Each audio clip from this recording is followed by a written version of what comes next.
Goeiedag, baie dankie dat jy saam luister. Ons gaan aan met ons roete 14:6 pitstoppe wat verwys na Johannes 14 vers 6 waar Jesus sê ek is die weg en die waarheid en die lewe. Niemand kom na die Vader toe behalwe deur my nie. Dit sê en leer vir ons dat ons mense is wat ons Here Jesus Christus volg in alles wat ons dink, doen en sê in ons lewe. Hy is die weg waarop ons lewe en daarom is ons op 'n roete 14:6 weg. Op weg saam met Jesus.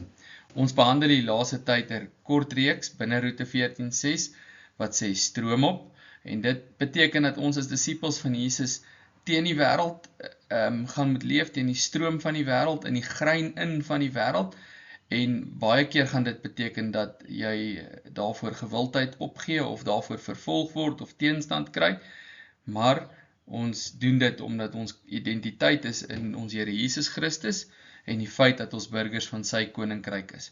Ons het reeds behandel die stroomoppunte wat sê ons is nie van hierdie wêreld nie, en daarom is ons grootste prioriteit nie by hierdie wêreld nie. Ons word ook nie gelyk met hierdie wêreld nie, want ons strewe is om gelyk te raak met die beeld van Jesus en die uitleef van alles wat hy vir ons leer. En dan, ons soek nie mense koninkryke nie, want ons is erfgename van die koninkryk van Christus en lewe nou reeds as burgers van daardie koninkryk en die aarde is net ons tentwoning. Vandag dan, ons is gehoorsaam aan God bo enigiets anders.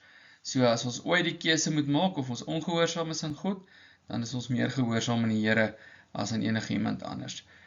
As dit die Here se wil is, in die volgende 2 weke dan die volgende 2 punte, roete 14:6 is 'n smaalweg en ons skyn die Here se lig.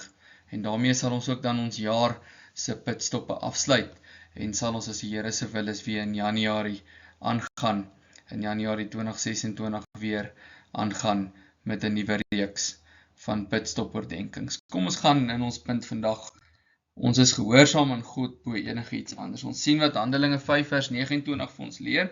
Ons moet aan God meer gehoorsaam wees as aan die mense.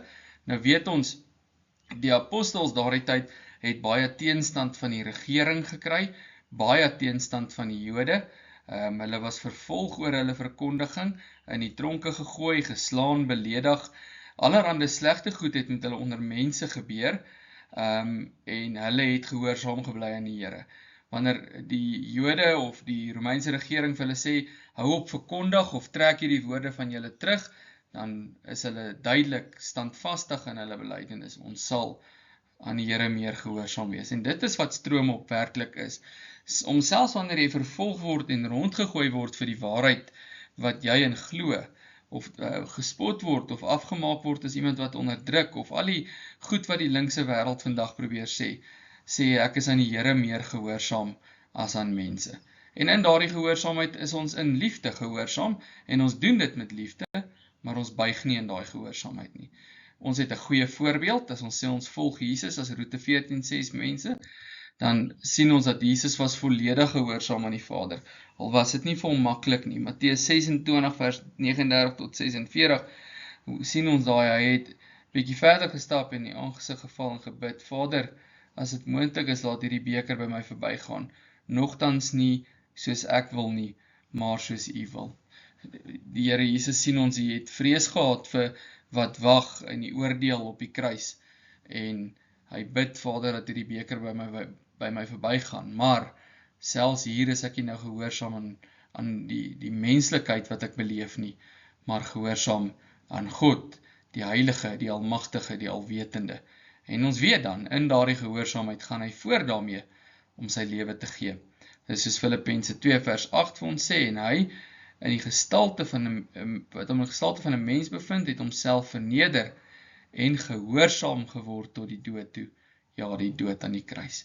So maak nie saak wat die keuse is en wat die uitkoms of ander kant van die vraagstuk was nie.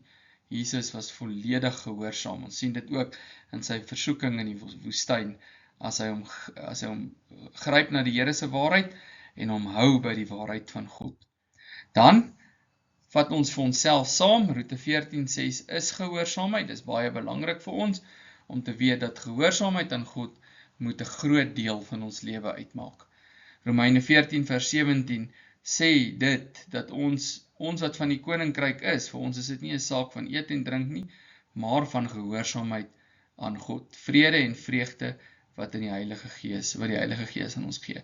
As koninkryksburgers moet ons geken word hieraan, dat ons Here gehoorsaam is. En dan sluit ons af met Johannes 10 vers 27, waar Jesus sê, hierdie mense wat my volg, hierdie Roete 14:6 mense, hierdie skape van my, hulle luister na my stem, en ek ken hulle, en hulle volg my. Met dit in gedagte, dink ons aan Jesus wat vir ons leer in Johannes 14, dat julle wat my lief het, sal aan my woorde gehoorsaam wees, en die Heilige Gees sal kom, en hy sal julle leer om dit alles te onderhou. 'n Liefde van gehoorsaamheid van God is eie aan 'n Roete 14:6 lewe, dis eie aan 'n disippelskap lewe, en dis een met 'n geesvervulde lewe. Kom ons bid saam. Here, dankie vir die voorreg dat U vir ons U woord openbaar en U Gees gee om in ons te werk, sodat ons weet waaraan om gehoorsaam te wees. Partykeer is dit vir ons moeilik om gehoorsaam te wees, en ons bid dat U as disipels sal gee, dat ons onsself sal opoffer, ons Here Jesus sal bely, en hom sal volg in alles, en daarom ook in alles gehoorsaam sal wees. Dat gehoorsaamheid aan U deel van ons kernkaraktereienskappe sal wees, soos ons stroom op in hierdie wêreld leef. Ons bid dit van U in Jesus se naam. Amen.